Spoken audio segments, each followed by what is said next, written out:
Hey, this is Pastor Ryan. Thanks for joining us for this week's Sunday Preview. Our passage today is Matthew chapter 22, verses 15 through 22. The passage begins in verse 15 with the word then. This indicates that what is going on here is somehow dependent on what came prior. And then we see the first group, the Pharisees, who do two things. They went and they plotted. The plot was to entangle Jesus and his words. Apparently, after plotting, they sent their disciples, and they were joined by the Herodians. And they went to Jesus and described him in three different ways, saying, "Teacher, we know that you are true and teach the way of God truthfully, and you do not care about anyone's opinion, for you are not swayed by appearances." After describing Jesus in this way, they said, "Tell us," the Pharisees' disciples and the Herodians, "what you think." They seem to indicate that the following question is based on their prior descriptions of Jesus. It's because he is true and not swayed that they are asking this question. They ask, is it lawful to pay taxes to Caesar or not? But we see a contrast. The contrast comes because Jesus is aware of their malice. It's interesting, the author helps us see some inside information about what Jesus is able to perceive or what he knows. And he puts a question back to them saying, "Why put me to the test, you hypocrites?"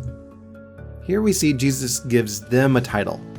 Instead of saying they are true, he says almost the exact opposite, that they are hypocrites. Next, he puts a request to them saying, "Show me the coin for the tax." Here it's interesting to note that Jesus uses two general terms, the coin and the tax. He could have made more specific comments about both. And it's these groups that end up bringing him the denarius and making things specific. After receiving the coin, Jesus asks these groups two things. Whose likeness and whose inscription is this? These groups supplied the answer. And again, it's interesting to note Jesus has asked another general question, and it is the audience who provides the specific answer.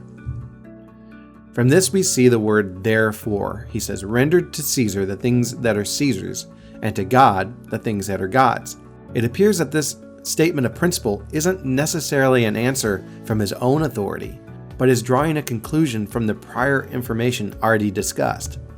When they heard it, this group of the disciples of the Pharisees and the Herodians, they heard it and they marveled. We have two different things here. Matthew finishes the interaction noting that they both left him and went away.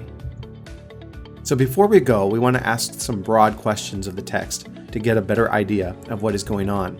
First, we want to look at all the people or groups involved in this interaction.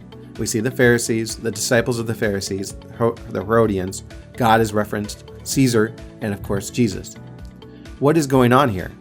We see the Pharisees seeking to entangle Jesus. What happens next is a series of questions and then eventually an answer. The result of the interaction is that they marveled, and then we see them going away. When did this interaction occur? The answer here is going to be gained from the context, but whatever it was an interaction that would warrant a focused investigation or a heightened scrutiny of Jesus. Where did this interaction take place? From just this passage, we can see that it's a place where religious leaders gather. But if we look at Matthew chapter 21, we see it may be in the temple. The next question, why is this here, is more of an interpretation question. But we want to give some initial ideas as to what's in the text here that might give us an idea. It might be here to show a division between the leaders and Jesus. It might also be here to show a separation between the political leaders and Jesus. And it may be to demonstrate the innocence of Jesus under direct scrutiny. Some questions before we go for us to think through. First, what's the significance of mentioning these groups? We have the Pharisees, we have their disciples being sent, and then we have the Herodians. These are groups that we want to dig into a little bit to see what they believe and how it plays into the overall meaning of the passage. Second, how significant is this dichotomy between the things of God and the things of Caesar? And finally, what's the difference between these groups marveling at Jesus instead of saying that they believed in Jesus? Does he do that on purpose? Is there a distinction?